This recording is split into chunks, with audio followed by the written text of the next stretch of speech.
We've already looked at how we can run concurrent code in Go using goroutines. Now we're going to have a look at how concurrent parts of a program can communicate with each other using channels. These are a really cool feature of Go, and you're going to really enjoy this one. Alright, so unlike previous lessons, and something which I might continue here, is I've just dropped some comments in to sort of guide us and show us what we're going to try and do. So here, what we're going to do is we're going to create a channel, a messages channel that can carry string values. And so if you remember when we looked at the make function, to make a channel, we're going to use the make function. Then what we will do is we will start a Go routine that sends a message, and then what we want to do is outside of that Go routine, just in our main block here, we're going to have a receive operation which will receive a value from the channel. So that will be the message, and it's going to store it in a message variable. Like it says here, this will block until a value is sent. I'll show you what I mean by that in a moment. So first of all, let's create a messages channel. So we need a variable. So to make a channel, make, then it will be chan. And then what we need to do is decide what type this channel is going to handle. In our case, it's going to be strings.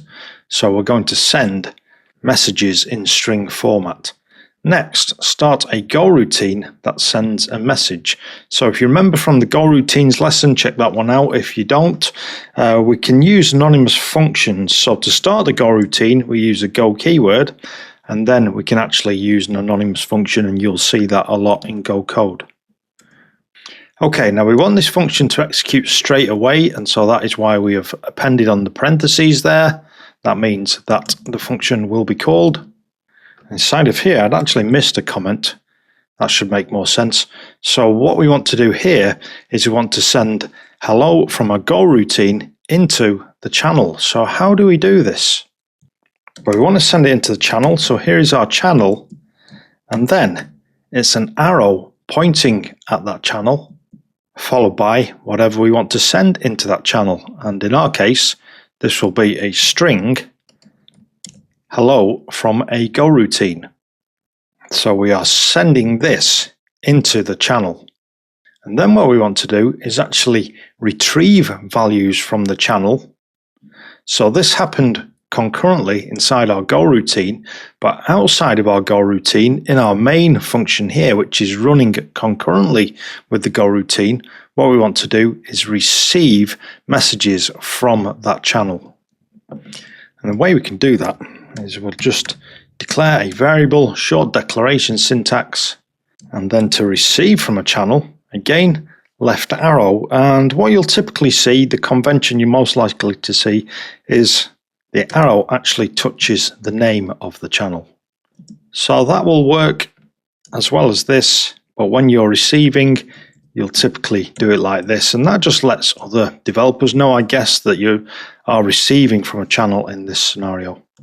Okay, so now we should have sent a message from our Go routine, and we should have received it outside of our Go routine via this messages channel. So let's go and prove that and print this out. So we'll just say print line MSG. Okay, moment of truth. Let's go and run this. Go run main.go. Okay, perfect. So what has just happened there? We created a messages channel, then we started a Go routine.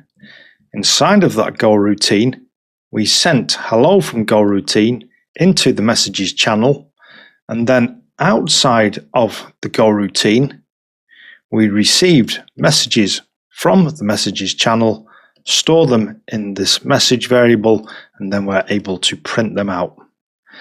So we have two concurrent parts of the system communicating with each other. Really powerful, really cool. And the one thing that you need to understand and be mindful of is direction is determined by which side of the arrow the channel is on. So the channel's on the left-hand side here, so we are sending into the channel.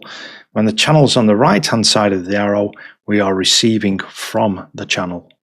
and the receiving operation blocks until a value is sent. So basically what that means is blocks means waiting for a condition to be met, that condition being that a value is sent, and so the program will wait until the value is received.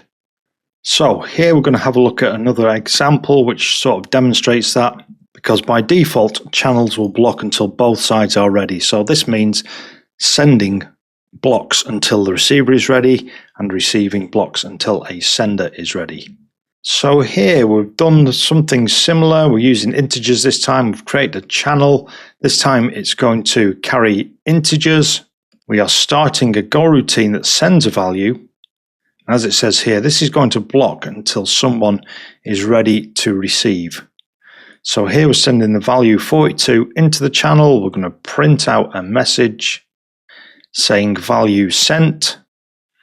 And then we have the receive operation, which will receive the value from the channel and store it in a value. And this blocks until someone sends a value. And just to be clear on what the receiver is the entire part here. So the receiver isn't just this variable here. The receiver is the combination of the variable and this part here, which is used to receive values from the channel. Okay, so let's go and run this one. Go run main.go. So the value gets sent by the channel. We print our message saying it's been sent, and then it gets received, and we print out the value of the received value. Both operations will block until they can complete, and so this synchronizes the Go routines, and it's the blocking behavior that makes channels useful for synchronization. Both operations block until they can complete, and so this is how we synchronize Go routines.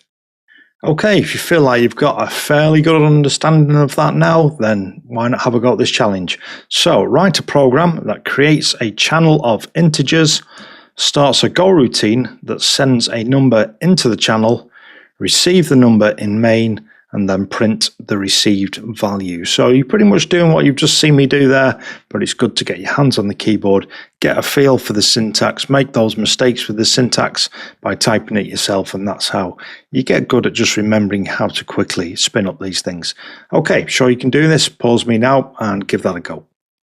Okay, once again, step by step. First of all, we're going to create a channel for integers. So I've just called it numbers, make chan int. Okay, so far so good. We want to start a Go routine that sends numbers. Okay, so syntax, Go keyword, then an anonymous function will do. Remember these parentheses on the end to make sure that the function is invoked here and now. And then we're just going to send a number into the channel. So there's a channel to send into the channel. The channel goes on the left-hand side, arrow, number. Then receive from the channel. So this time the channel goes on the right hand side. I've adjoined it to the arrow, and so that just also helps visually let you know that we're receiving from a channel. Many developers will see that as receiving. And then something to receive it into, so we're just going to have a variable called value here, and then we're going to print out received and the value. So let's go and run this. Go run main.go. Received 100. Okay, how did you get on with that one? I made sure that I kept this example fairly simple and fairly close to what we've already looked at, because I just want you to get used to using channels and knowing which side the receiver goes on, which side the channel goes on when you're communicating, and just to help you understand that we're communicating between really two different parts of the program, because the Go routine is actually running at the same time as the other parts of the code. And so having this ability to communicate between the two is really powerful, and you'll see that as we explore channels further. Hope you've enjoyed this one. Make sure you give the video a like. Make sure you subscribed if you want YouTube to show you more Go Bytes, and I'll see you in the next one.